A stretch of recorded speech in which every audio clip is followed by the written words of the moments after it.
হবু বিয়ান, আপনি যদি কিছু মনে না করেন তাহলে আপনার মেয়ের কাছে কিছু জিজ্ঞাসা করতে পারি? হ্যাঁ হ্যাঁ, যা জিজ্ঞাসা করার করেন, মেয়ে ধরেন আপনাদেরই। আচ্ছা মা, বিয়ের পরে তুমি আমাদের বাড়িতে কিভাবে থাকবে? আমি আপনাদের চরণে থাকবো বাবা। আচ্ছা ঠিক আছে, বসো তুমি।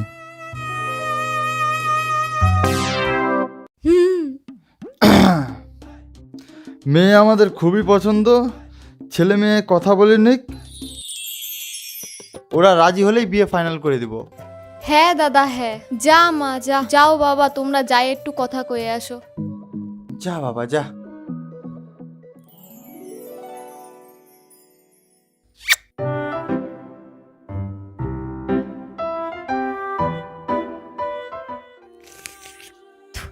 কি কব, তোমারে দেখতে এসেই না আমি তোমারে ভালোবেসে ফেলছি। তুমি কিছু কও না কে? কি করছিলা কও?